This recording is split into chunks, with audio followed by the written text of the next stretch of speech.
Yesterday, we told you about the Trump administration's accusations that New York State Attorney General Letitia James committed mortgage fraud by falsifying records to get more favorable loan terms.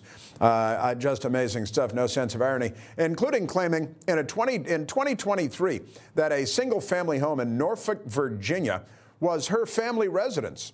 Even though her position as Attorney General of the state of New York requires that she live in the state of New York. But never mind that. The Daily Caller News Foundation traveled to the Commonwealth of Virginia to investigate whether the New York Attorney General indeed did live there. And here's what they found when they got there. We mean no trouble. We're just curious who the occupants of the home are, because Don't worry there's about who's occupants. That's none of your business. well there are connections to New York Attorney General Letitia James. Matter. You're trespassing. Are you related to Letitia James? Do you know her? You're trespassing. Go in the house. Do you know You're Letitia James? No? You're Okay. trespassing. No comment. Thank you, Don't ma'am. come up to my house no more. Thank you, ma'am. Thank you, ma'am. You have a good one. It's gonna be problems. Be well. All you want. Don't trespass. Be well. See how nice and polite the Daily Caller people are there, and how rude the Democrat is. It's, the license plates in Virginia have on the bottom, Virginia's for lovers, but I guess some Democrats got in there.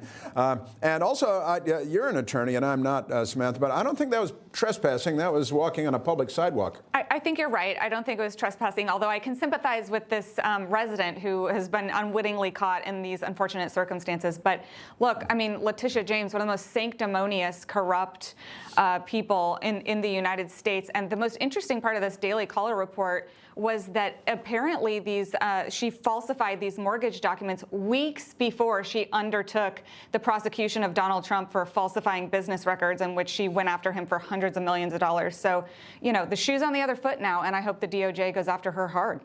For allegedly overinflating the value of his real estate in Florida. That's what she accused him of. And we had that crooked judge in New York who said, oh, yeah, Mar-a-Lago. That judge would say that rundown house is worth more than Mar-a-Lago. You're right, he probably would. Right. Yeah, so, Jason, where does this one go? I don't know. Again, my theme for today is due process. Let's let it play out. We'll see.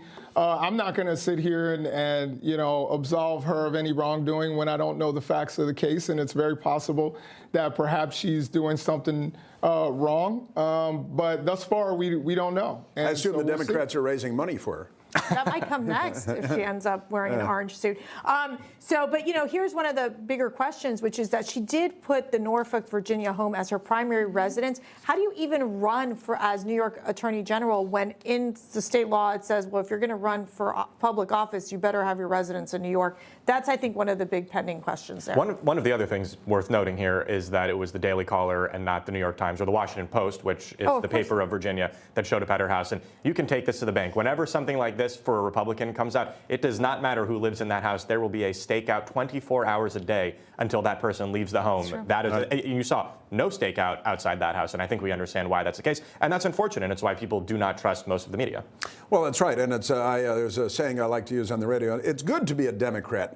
And it's not because it's actually good to be a Democrat, unless you murder somebody and then they start raising money for you and things like that. But the news media leaves you alone, and it really doesn't matter what you do. It's an extraordinary time to be an American. Information. Truth is freedom. Is Newsmax. It's real news for real people.